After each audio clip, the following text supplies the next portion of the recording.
Hello, AO. This is Gabe here with Natural Life and Tea Leaf Gallery doing mentor session.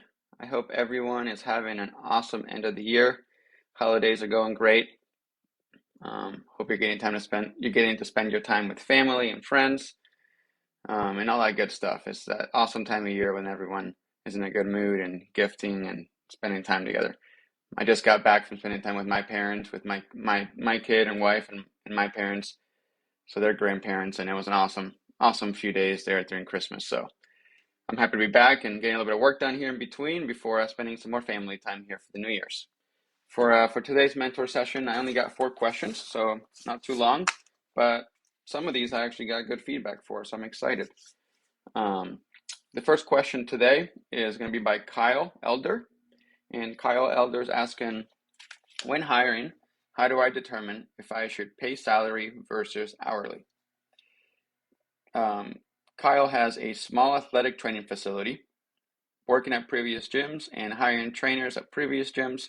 He's come to find it tough to keep people who are good at what they do around long enough to build a team when they are getting a few hours here and there at the beginning.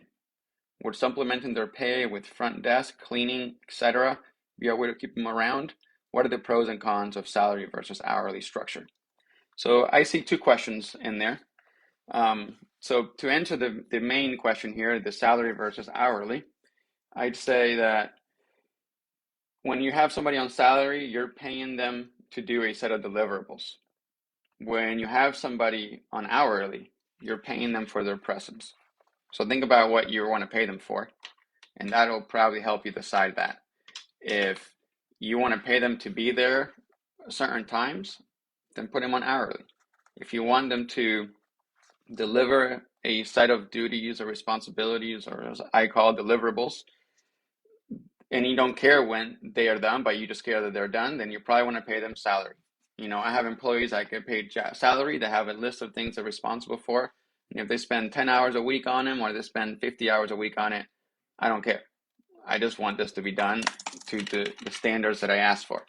Those people are salary. Those employees that work the sales floor at stores that we have, and we want them to be there when the shift starts and be there until the shift ends and be on the floor smiling when somebody walks in, ready to help them.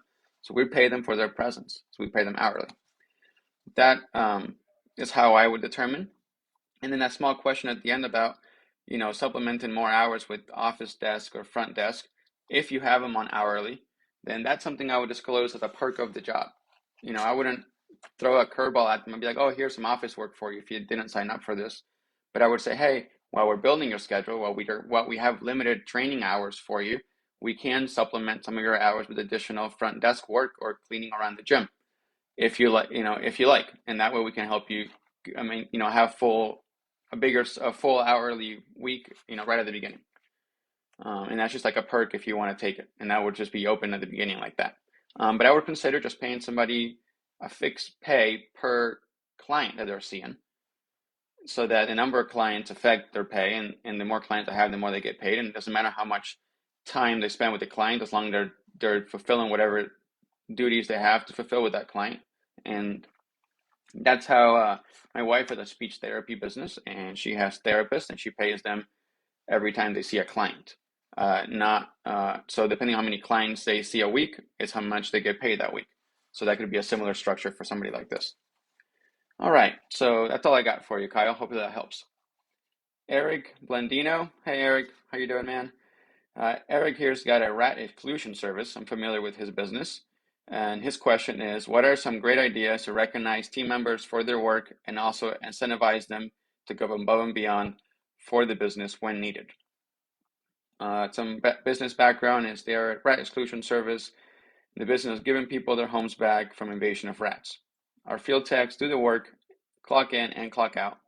We have given them gift cards, we have given them certificates of acknowledgement, and even plane tickets. None of these seem to be appreciated or motivating enough for them to do great work or go above and beyond for our clients when business when needed. So, Eric, I think you might have even heard what I'm about to tell you before, because I think you were there for one of the retreats that I learned this at Sean's house. But we do this activity, which makes me want to go back and make sure that I've done it with my newer employees. I believe we still are. But we do this activity called 101 Dreams, and I think you can Google this. I think it's a common enough thing that's on the internet. But you give the employees the task, and this is great when you first hire people as an onboarding process, one of the steps on onboarding. So we tell them, hey, you have to go and fill out this spreadsheet that I'm giving you with 101 dreams. It can be whatever they want. It's just dreams of yours. It can be to go to the moon. It can be to, have a fancy dinner under a full moon. It can be to have, a staycation at home a whole weekend without anybody bothering you.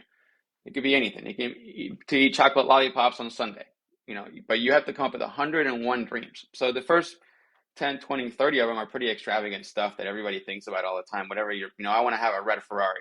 I want to have a mansion, whatever, all this stuff. But eventually, 101 is a lot of stuff. So eventually you run out and you start to come up with some more realistic things like, oh, I like to spend the weekend on the beach. Or I love to have a nice pair of running shoes. Or, whatever. And then they submit this as part of the onboarding process. So it's just like another spreadsheet, another work, form they got to fill out. But this was a little bit more fun. They turn it in and you keep that on file. And you have them do it in a spreadsheet format so that then you can work on that into that file going forward. And basically, this guy does a great job. You want to Eric has an employee and he goes above and beyond, and you want to recognize their hard work. So then you go to their 101 dreams and you look through that until you find something that matches like whatever budget you have allocated to recognize this person, and really, and it's in line with whatever message you're trying to give them of recognition. But this now is something that's custom to them that will really hit them at home, right? So you can buy somebody $100 gift card, or you could send somebody to dinner and a movie, something more specific that is in their spreadsheet that only costs $100, but it's something that they want to do. It's a dream of theirs, and you would have never known this had you not asked them for this document. And then when you do that, the $100 is now like, you couldn't have spent $2,000 and done the same contribution. So I know, for example, we had one employee who, in their 101 dreams, they love to see the sunrise at the beach and on the ocean. They want to be able to see the sunrise in the morning at the ocean. That was one of their 101 dreams. So this girl did an awesome job at a particular thing. We went to recognize her. So we got her 2 nights on the beach in a hotel room overlooking the Gulf, right at the sunrise. And that hotel room would only cost a few $100s, but there's nothing we could have bought that person for $200 or $300 that would have had the impact that us saying, hey, we know that you have, you have a passion of seeing the sunrises on the ocean, so we got you a weekend getaway so you can watch the sunrise twice on the beach. So that's an example, Eric. I would say, try to do the 101 Dreams activity and then use things off of that. All right. Hopefully that helps. And you know me, so reach out. I'd be happy to talk to you directly about this stuff. Next person we got here is Joshua Grant. Joshua Grant here is asking, how do I need to go about setting up a system to hire and develop new team members? So this is, a relatively complicated question that could be a whole hour session of just this.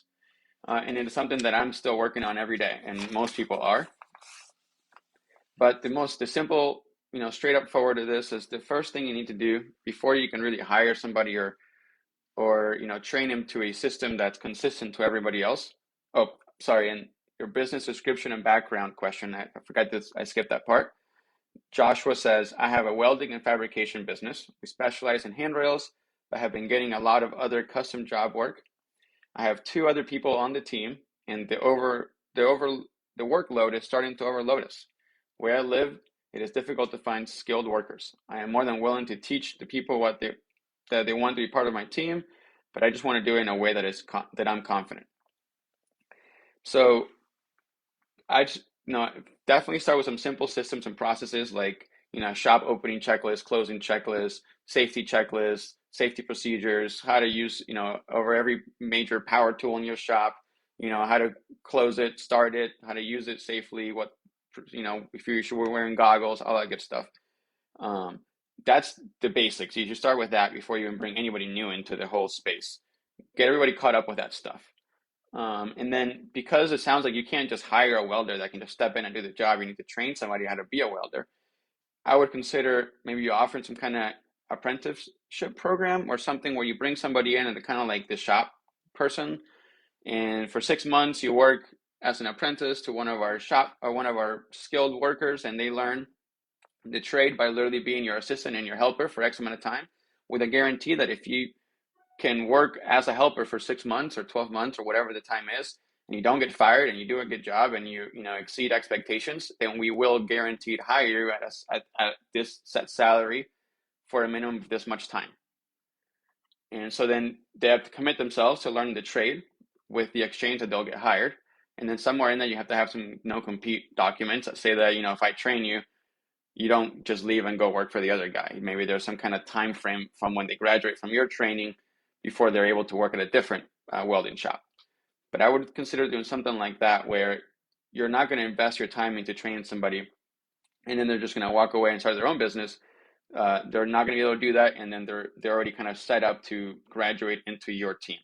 And then you teach them your way, you train them your way for your processes, and then they come work for you, and they're essentially already trained. So it's other businesses, other industries do this, and it seems to work well. So I would recommend something along those lines. And if you do hire somebody that's skilled already, then you would need those systems and processes in place so they can step in and they have how you want your shop ran, how you want your workers to be dressed, how you want them to talk to customers if they talk to customers, that kind of stuff.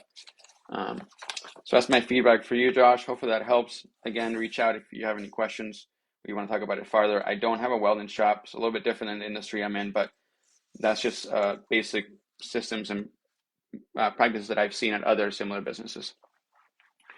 All right, the last question here is from Ricardo. Ricardo Delgado, and I think I've met Ricardo. He's got the barber shop. Yep, premium barber shop. And his question is, what things can I do to continue to develop as a leader so my team follows our processes and I get to buy in from them so we can grow and add more people?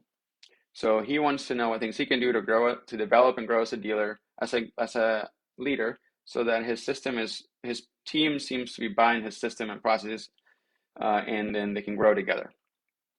In his description and background of the question, he says, I own a barber shop and my systems are not the smoothest.